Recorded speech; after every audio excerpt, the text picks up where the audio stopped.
Farley's are famous the world over. And last year, Farley's Foods produced 5 million of them. Everything from steak and kidney to Cornish pasties. But that's not enough for old man Farley. He wants to double the score. Work's been pushing ahead on the new extension to his factory. And this week, the great day dawned.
My friends, I hope I may call you my friends.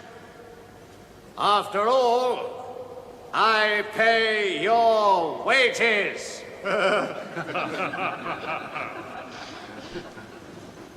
In 1935, we sold more pies than at any time in our history. Yet there are those among you, politically motivated, who still try to say that you are not doing well. Don't listen to them. And now, let us move on to happier things. Once more I stand before you here to open yet another new wing of our great enterprise.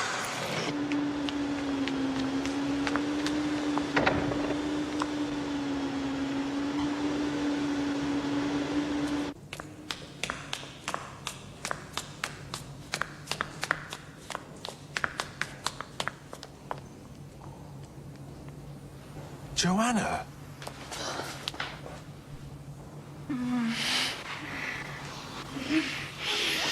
Why didn't you call me yesterday? You mustn't come here. I've got to see you. It's no good, Joanna. Oh, it isn't. What do you mean?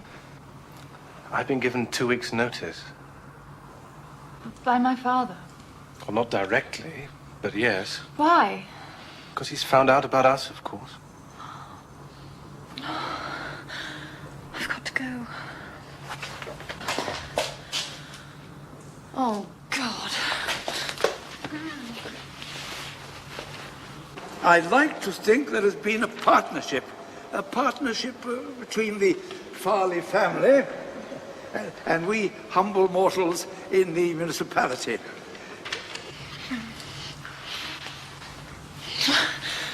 There are other jobs, Herbert. Not with your father's bad opinion following me wherever I go. Kill him! I could really kill him! Talking like that doesn't do any good.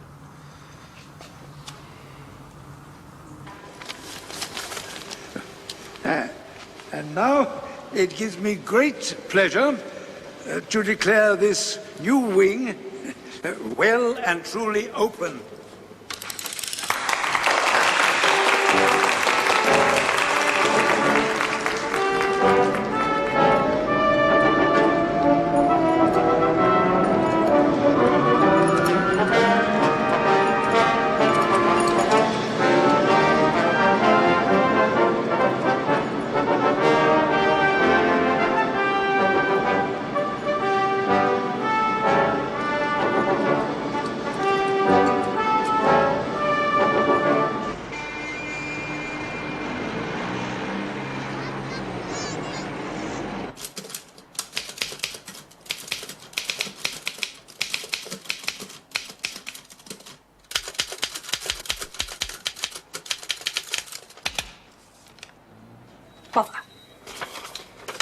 This is your chance. What? This is your chance to invest in a pair of home-fit, real leather shoes. Oh, that's clever. Fit spelled with a PH. Just return this card and our representatives will call on you. Made-to-measure shoes, apparently. Seem awfully reasonable. Don't suppose there are any made-to-measure typewriters in there, have they? Sorry? Ever since last Easter, I've been asking Mr. Poirot for a new typewriter. Mr. Poirot isn't mean, but he is careful. We found this typewriter in the flat when he moved in. Someone had left it. Jolly useful. Who's Benedict Farley? I've no idea. Oh, isn't he Farley's pies? Pies? Why? Dear sir, Mr. Benedict Farley would like to have the benefit of your advice. If convenient to yourself, he would be glad if you would call upon him at the above address at 9:30 tomorrow, Thursday evening. Yours truly, Hugo Cornworthy, Secretary. P.S. Please bring this letter with you. Repeat that, if you please, Hastings. Dear sir, Mr. No. Just the postscript. P.S. Please bring this letter with you. Why? Why? Why, Hastings? An interesting letter. Is it? I thought it was rather dull. Miss Lemon says he makes pies. Makes pies? Hastings, to say that Benedict Farley makes pies is like saying that Wagner wrote semiquavers. Are they good pies, are they? No, horrible. But there are a great many of them.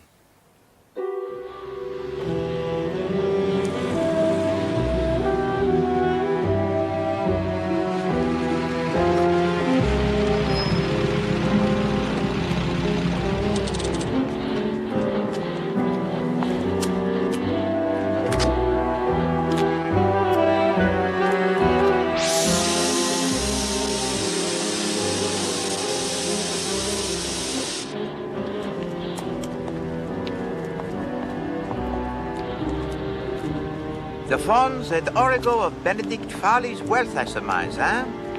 And that, Hastings, is where he makes his sausages, his pies, his hams.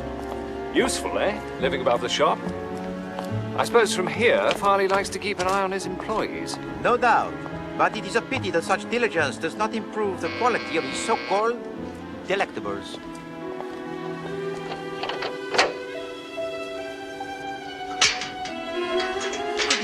Good evening, sir. Monsieur Poirot and Captain Hastings, to see Mr. Farley. I'm sorry, sir. I was instructed to admit only one. Oh, come now. I was instructed most positively, sir. I'm sorry. You know this is most inconvenient. You'll excuse me, sir. I was told to ask for a letter. Pardon? Oh, yes.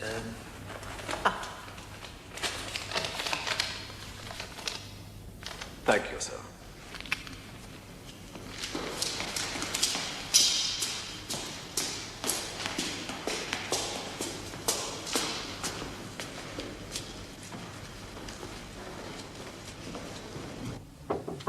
Yeah?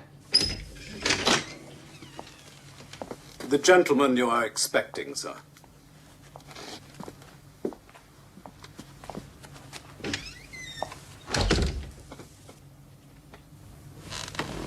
Oh. You're Hercule Poirot, eh? Monsieur? Sit down. Sit down.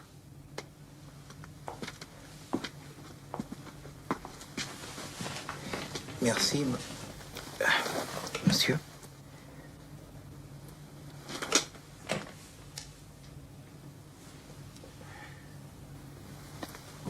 What is it that you wish to consult me about, Monsieur Farley? I have the same dream, night after night. I'm sitting in my room next to this, sitting at my desk writing. There's a clock in there. I look up at it. I see the time. It is exactly 28 minutes past 12. Always the same time. You understand? When I see the time, Poirot, I know I've got to do it. At 28 minutes past 12, I open the second drawer down. On the right of my desk, I take out a revolver. I load it. Then I go over to the window. And then? I shoot myself. I just lift the gun to my head and shoot myself. What do you make of that? I've already consulted a specialist in Harley Street. And what does this specialist tell you?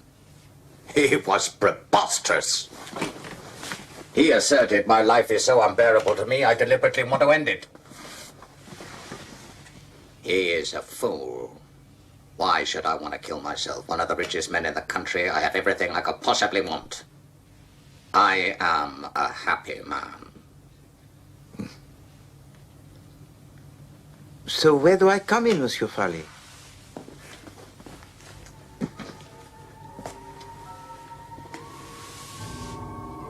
Supposing someone wants to kill me, could they do it this way?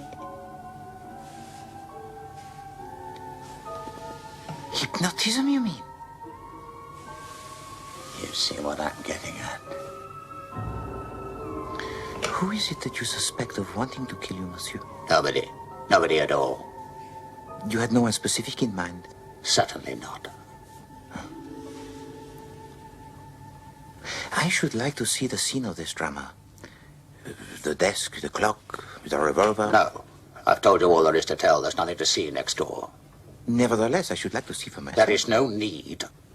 I just want your opinion. But I can hardly have an opinion on such skimpy evidence. There's an end of it, then. I've told you the facts. You can't make anything of it. That closes the matter. You can send me in your bill for a consultation fee.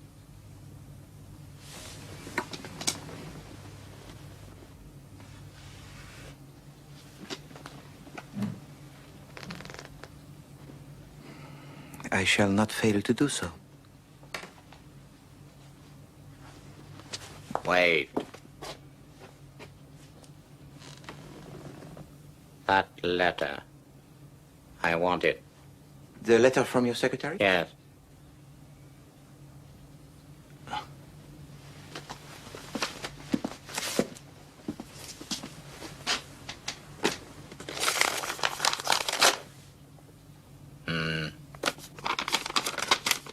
Thank you.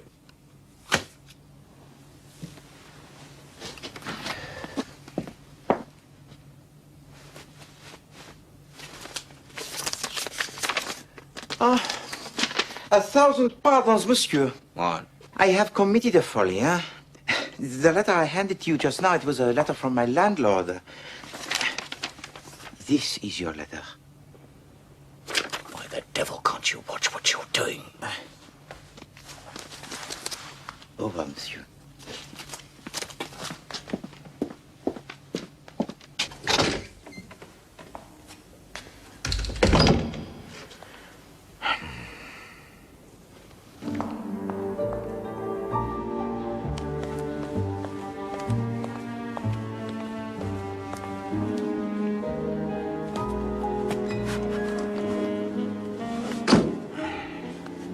How'd you get on in there? Not well, I'm afraid. There is something wrong in that house, Hastings.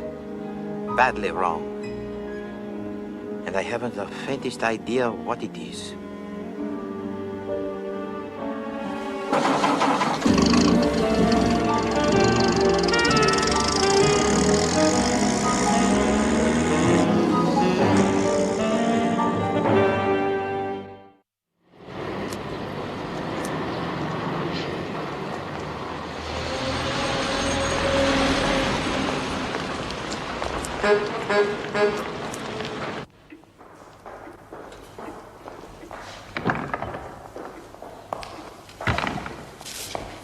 Get off, boy. I want these documents in Leadenhall Street by 1 o'clock. But go on, then. Run!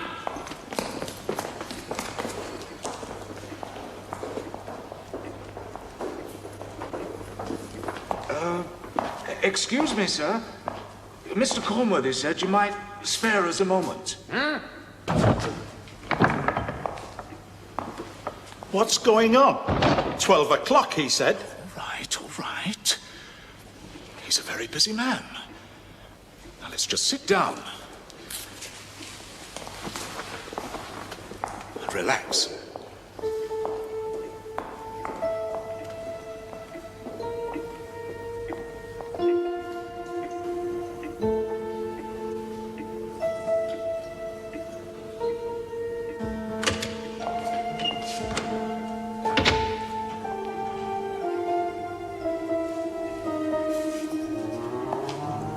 Mr. Cornworthy? Mr. Tremlett, you still here? We've been here an hour, nearly. Over an hour. Well, I'll go and see what he's up to. He's got to sign these anyway. Bloody nerve. That's our dinner hour gone, I know that. He'll see us now. Good God!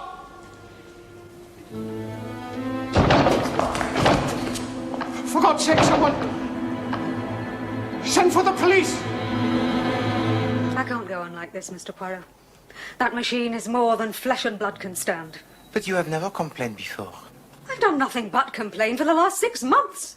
No. It has been mentioned, Poirot. Kindly do not band together against Poirot. I wasn't. No, do I not do my best to keep us all happy? I don't want to be happy. I just want to live. Poirot.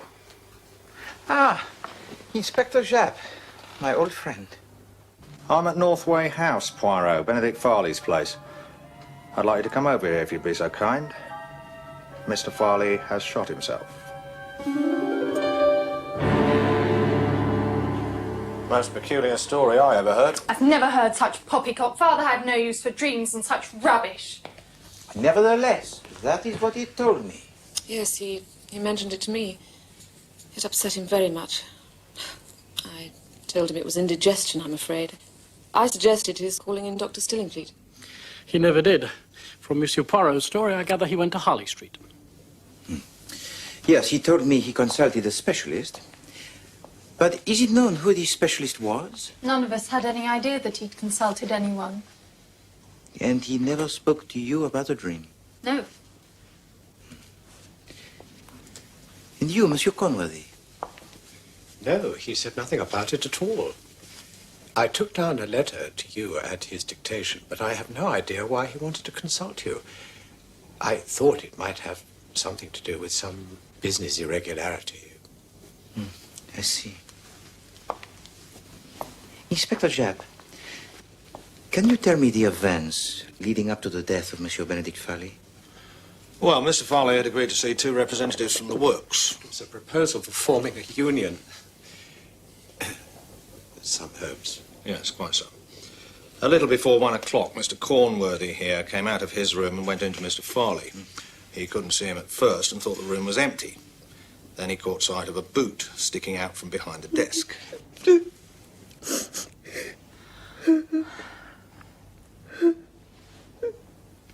And what happened then? I ran out of the room and I told the butler to call Dr. Stillingfleet, and he did.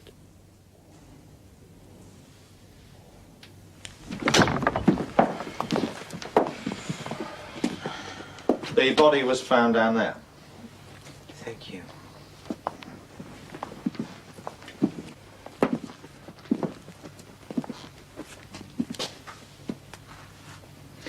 At what time did he die, Doctor?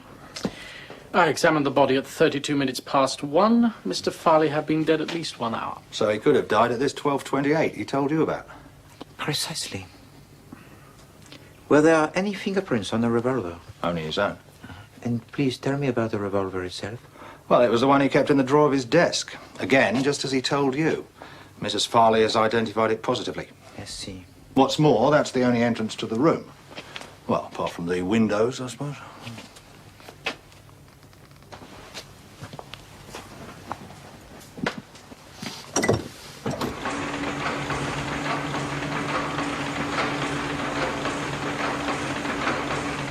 I cannot see how anybody could climb up there. It's a funny room for a rich man to choose as his study, isn't it? With that great ugly blank wall right outside. I think it is important, that wall. You mean psychologically? Perhaps. At 28 minutes past 12, I opened the second drawer down on the right of my desk. I take out a revolver, load it. I go over to the window,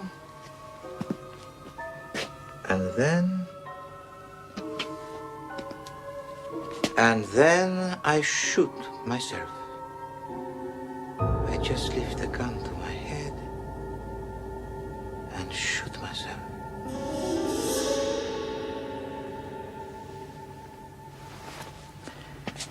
I should not have thought that there is any reason for you to doubt the accuracy of the dream's prediction, Inspector. In fact, there is every reason to suggest that Benedict Farley committed suicide. Well, there would have been no doubt about it at all. But for one point. And what was that? A letter written to you. I see. So where Hercule Poirot is concerned, there arises immediately the suspicion of murder? Precisely.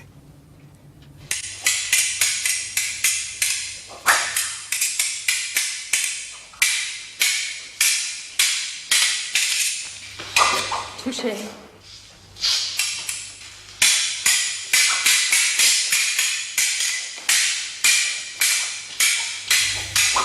Touché.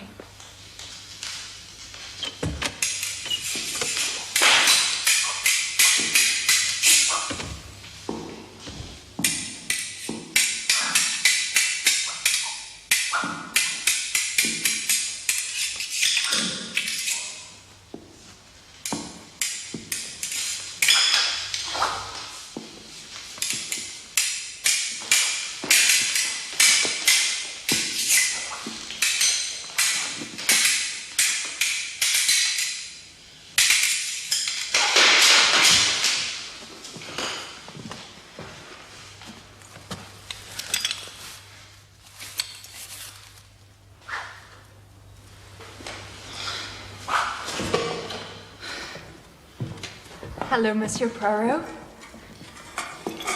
Fancy your chances? No, thank you very much, mademoiselle, but essentially Hercule Poirot is a man of peace. But perhaps, though, I could ask you a few questions.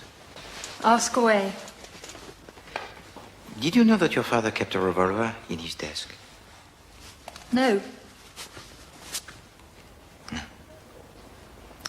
Where were you and your mother, that is to say your stepmother? That is correct? Yes, Louise is my father's second wife. She's only 8 years older than I am. So where were you and she on Thursday night of last week? Thursday. We went to the theatre to see Thumbs Up. Your father did not suggest accompanying you? He never went out to theatres. He was not a very sociable man. My father had a singularly unpleasant personality. That is a very candid statement, mademoiselle. I'm saving you time, Monsieur Poirot. I realize quite well what you're getting at. I live here because I have no money to live elsewhere. There is a man that I wish to marry, a poor man. My father saw to it that he lost his job.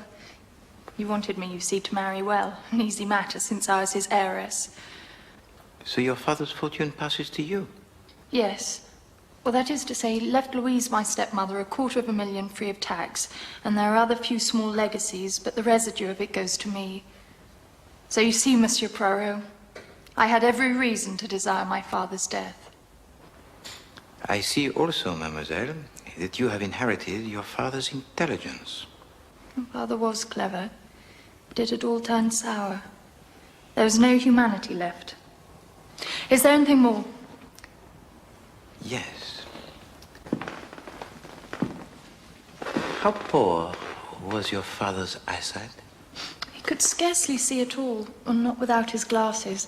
His sight had always been bad from a boy. But with these glasses? Oh, he could see all right then, of course. Thank you. All right, Constable, tell Sergeant Bull this is going to take longer than expected. Right, sir.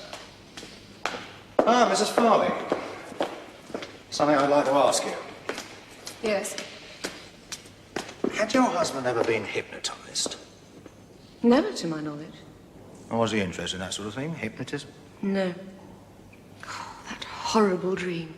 It's uncanny. To dream that same awful dream night after night, it's as though he were hounded to his death. Had it ever occurred to you that your husband might be tempted to do away with himself? No. Well, sometimes he was rather queer. Poppycock, father was far too fond of himself ever to commit suicide. You don't know everything, Joanna. I know that much. Pardon, Madame Farley. How many pairs of glasses did your husband own? Glasses? Well, spectacles. I've no idea. 3, 4? Ah. Thank you.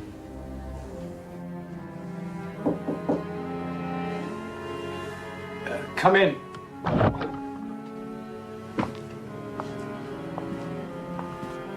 Ah, mon Dieu. How different this room looks in daylight. Can I do something for you? And I see, monsieur, that you share the same inspiring view as your late employer. Oh, yes. On the other side of that wall are the fools who made Mr. Farley's wealth for him. I think that's why he chose to have his study this side of the house. I see. You know, I feel sure if that wall could talk, it would tell us something, no?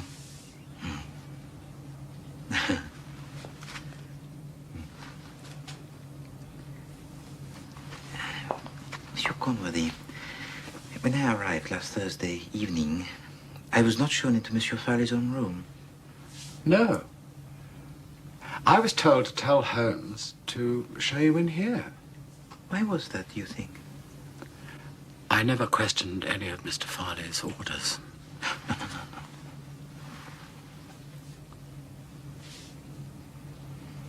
Did he usually receive the visitors in here? Quite often. Particularly if people hadn't come to the house before. I see.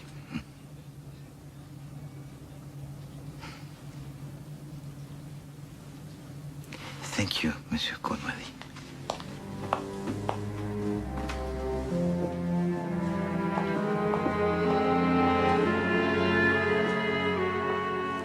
Inspector, this dream of Benedict Farley is very important. He dreamed, he said, of committing suicide. And later on, he did commit suicide. And when I say suicide, he was alone in his room and was found with a gun in his hand. And no one entered or left the room at the time he was shot. So what does this mean, Chief Inspector? Well, that there's no other possibility. That it must be suicide. Au contraire. It means a very unusual and very cleverly planned murder. And how? Planned by who? Well, it is no good, is it, Chief Inspector, if I just give you the answer? Well... No. We must give the little grey cells time to do their work.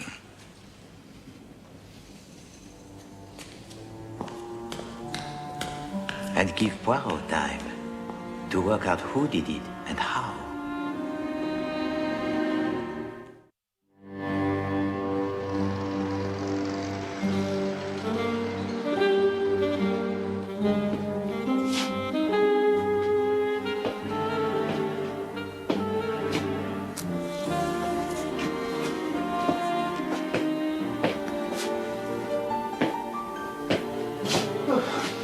This is not like you, Poirot. But this is not like the grey cells, Hastings.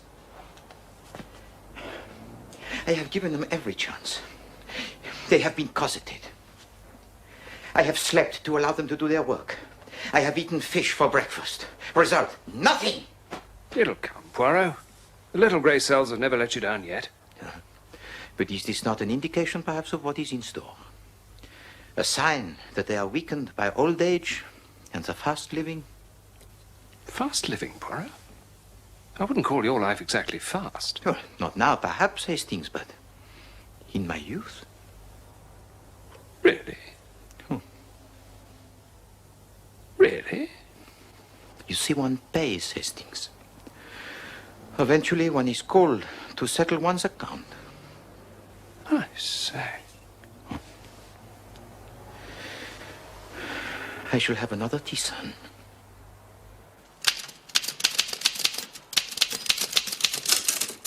Bother!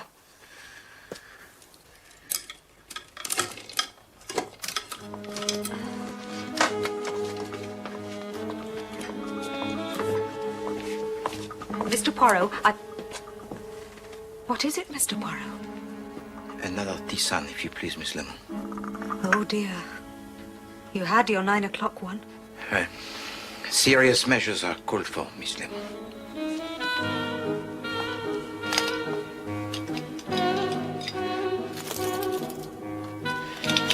Dear.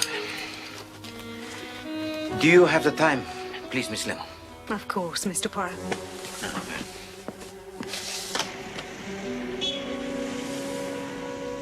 What are you doing, Miss Lemon?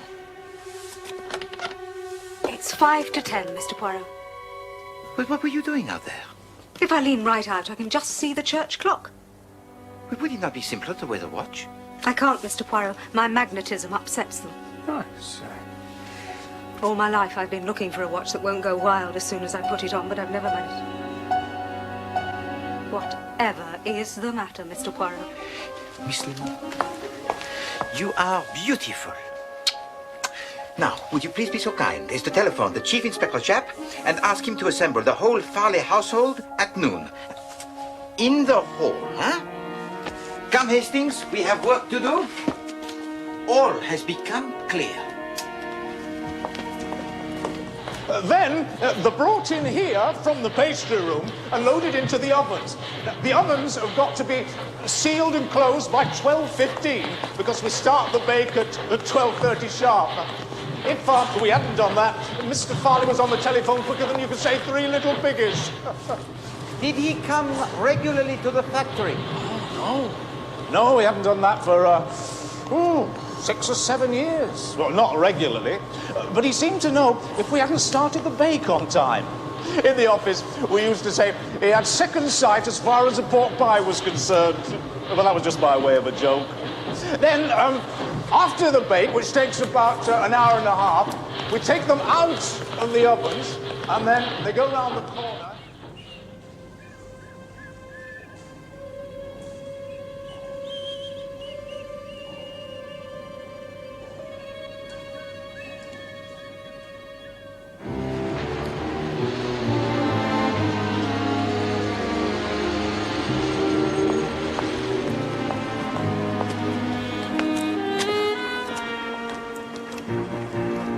Now remember what I told you. Yes. Is it loaded? Oh, yes.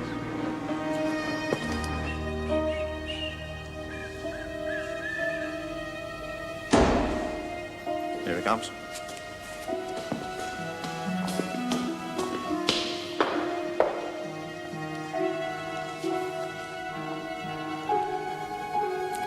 Bonjour.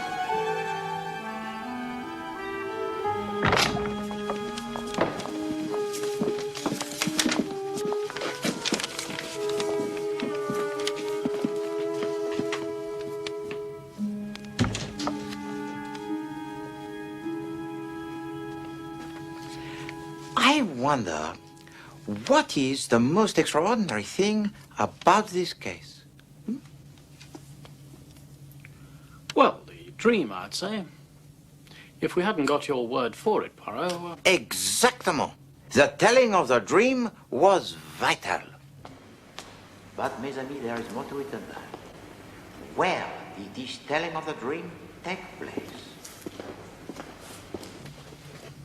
Monsieur Benedict Farley received me here in his secretary's room and refused point blank to let me see into his own room just a few feet away. Why did he do that, huh? Because there was something in that room he could not afford to have me see. What? We will come to that. When Monsieur Benedict Farley asked me to return his letter to him, by inadvertence, I handed to him the correspondence from my landlord. One glance should have told him it was a wrong letter. Didn't he have his glasses on? Oh, yes, he had on his glasses. So why did Monsieur Benedict Farley not realize the difference between two totally dissimilar letters, huh? Because, mes amis, I was in the company of a man with normal eyesight wearing powerful glasses. And such powerful glasses would render a man of normal eyesight practically blind. Is that not so, Doctor? If they were very powerful spectacles, yes. Eh bien. So why was I not allowed to go into Monsieur Benedict Farley's room that night? What was in Monsieur Benedict Farley's room that I was not allowed to see? Mesdames et messieurs, shall I enlighten you? I wish you would, Poirot. Very well.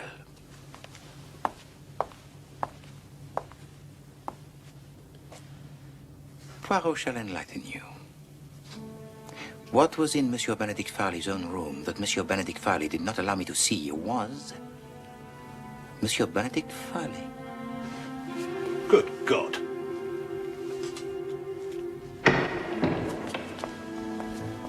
Yesterday afternoon, there are 3 witnesses to swear that no one comes in or out of Monsieur Benedict Farley's room.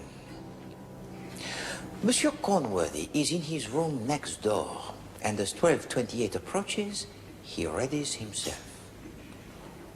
You see, Monsieur Cornworthy knows something that very few other people know. He knows that Monsieur Benedict Farley, every day, after all these years, still interested in the day-to-day running of his factory, checks up on his employees. Let us see how he does this.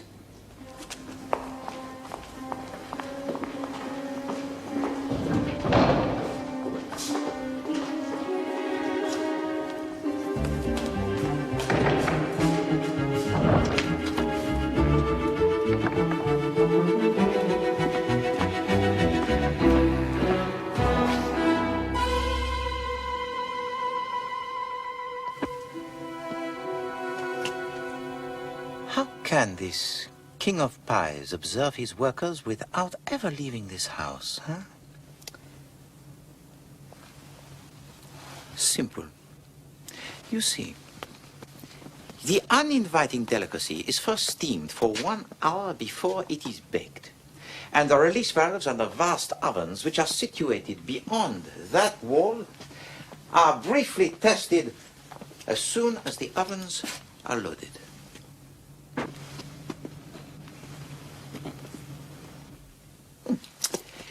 Eh bien, if one leans out of this window, one can readily confirm this fact.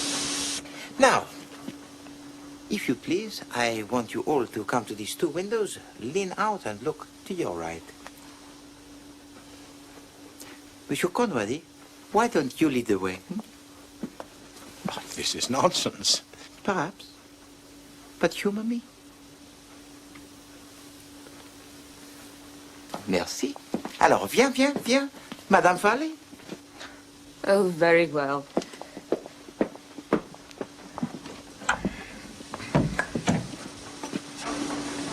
Now, one can readily see that spurt of steam issuing from the chimney or pipe at the eastern end of the building. Voila.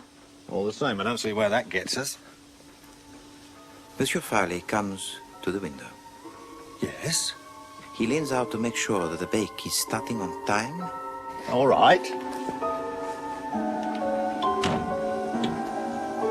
And then...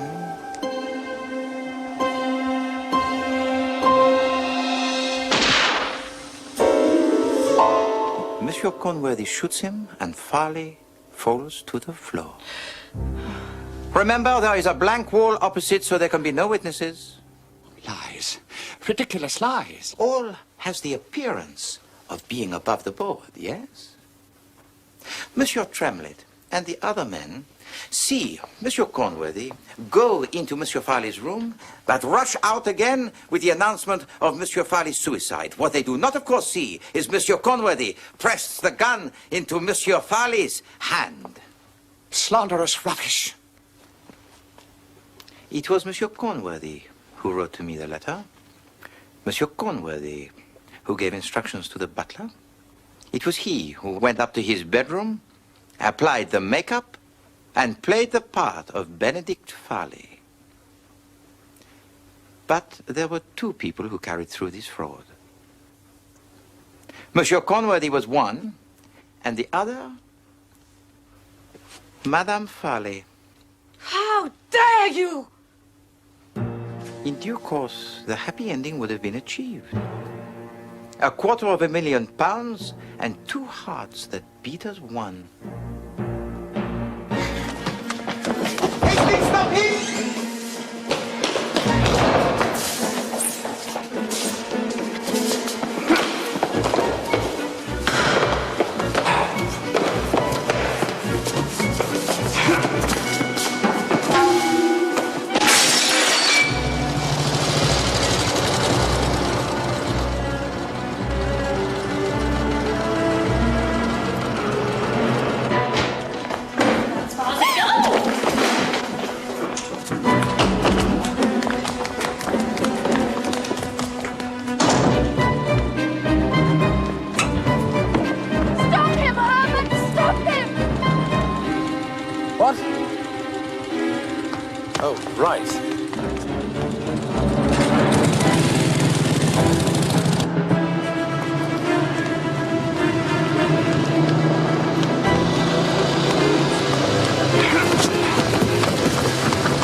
That's Herbert.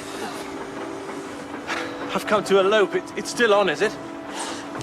Well, it's not strictly speaking necessary anymore. Oh. Well, we could do it anyway, though, if you like. Yes. What shall I do with him?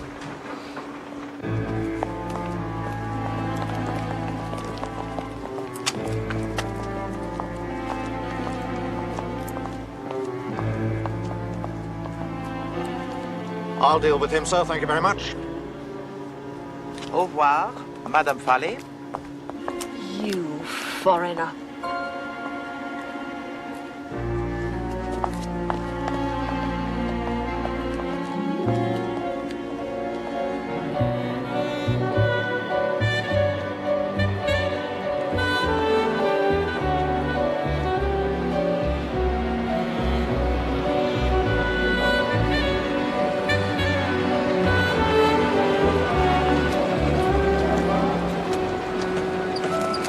Good afternoon, sir. Good afternoon. Can I assist you in any way, sir? Thank you. Thank you.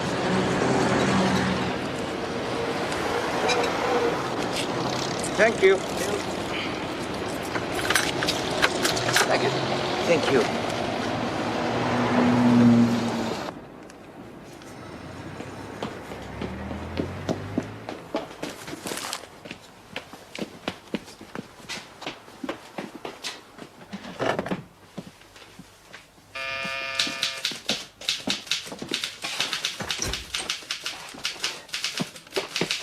Give you a breather with that. No. Thank you, Hastings. I'm sure I can manage the last 5 paces. Oh, Mr. Poirot, let me help you. No, Miss Lemon.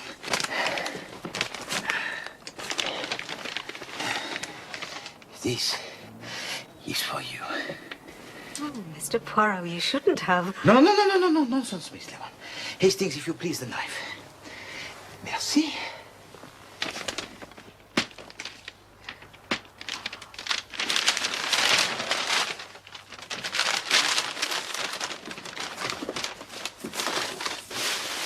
Et maintenant, voilà.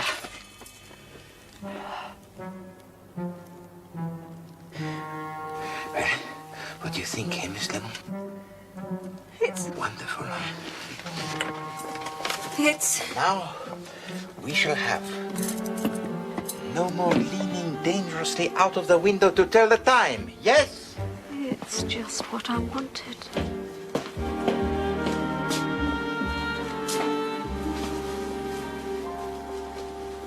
Hastings, there are two reasons why I should never become the millionaire. What are they, Poirot?